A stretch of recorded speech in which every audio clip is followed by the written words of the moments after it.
ನೀವು KCET exam ಬರಿಬೇಕು ಅಂತ ಹೇಳಿದ್ರೆ KCET ಎಕ್ಸಾಮ್ ನ ಅಪ್ಲಿಕೇಶನ್ ಆಲ್ರೆಡಿ ಸ್ಟಾರ್ಟ್ ಆಗಿದೆ. ಇದ್ರ ಬಗ್ಗೆ ನಿಮಗೂ ಕೂಡ ಗೊತ್ತಿದೆ, ಯಾಕಂದ್ರೆ ಈ ಹಿಂದಿನ ಹಲವಾರು ಬಾರಿ ನಿಮಗೆ ಹೇಳಿದ್ದೀನಿ. ಓಕೆ, ಈಗ ಅಪ್ಲಿಕೇಶನ್ ಏನಿದೆ ಅದನ್ನ ಸಬ್ಮಿಟ್ ಮಾಡೋದಕ್ಕೆ ಲಾಸ್ಟ್ ಡೇಟ್ ಅದನ್ನು ಕೂಡ ಅನೌನ್ಸ್ ಮಾಡಿದ್ದಾರೆ. ಹಾಗೆ ಡಾಕ್ಯುಮೆಂಟ್ ವೆರಿಫಿಕೇಶನ್ ಅದಕ್ಕೂ ಕೂಡ ಲಾಸ್ಟ್ ಡೇಟ್ ಅನ್ನ ಅನೌನ್ಸ್ ಮಾಡಿದ್ದಾರೆ. ಈಗ ಅಪ್ಲಿಕೇಶನ್ ಜನವರಿ 17ನೇ ತಾರೀಕಿನಿಂದ ಸ್ಟಾರ್ಟ್ ಆಗಿದೆ.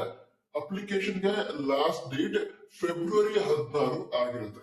ಫೆಬ್ರವರಿ 16, 2026 ನೀವು KCET ಎಕ್ಸಾಮ್ಗೆ ಅಪ್ಲಿಕೇಶನ್ ಹಾಕಬಹುದು. ಅಂದ್ರೆ ಈಗ ಎಂಜಿನಿಯರಿಂಗ್, BSc ನರ್ಸಿಂಗ್, ಹಾಗೆ ಫಾರ್ಮಸಿ ಕೋರ್ಸಸ್, ಅದೇ ಹತ್ರ ಈಗ MBBS, BDS, ಆಯುಷ್ ಕೋರ್ಸ್ ಮಾಡಬೇಕು ಅಂತ ವಿದ್ಯಾರ್ಥಿಗಳು ಕೂಡ KCET ಗೆ ಅಪ್ಲೈ ಮಾಡಬೇಕಾಗುತ್ತೆ.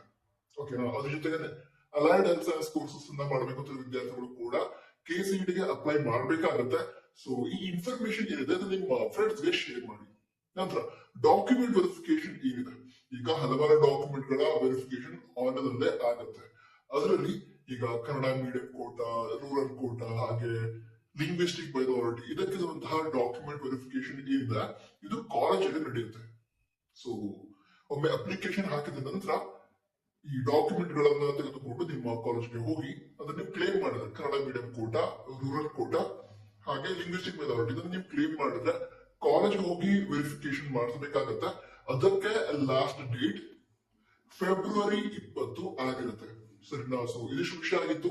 ಮುಂದಿನ ಅಪ್ಡೇಟ್ ಸಿಗ್ತೀನಿ. ಅದಕ್ಕೆ ಸಬ್ಸ್ಕ್ರೈಬ್ ಕೂಡ ಮಾಡಿ. ತುಂಬ ವಾರದ ಚಾನಲ್ ಇದೆ, ಜಾಯ್ನ್ ಆಗಿ. ಲಿಂಕ್ ಡಿಸ್ಕ್ರಿಪ್ಷನ್, ಅದೇ ರೀತಿ ಟಾಪ್ ಬಾಕ್ಸ್ ಇರುತ್ತೆ. All the best.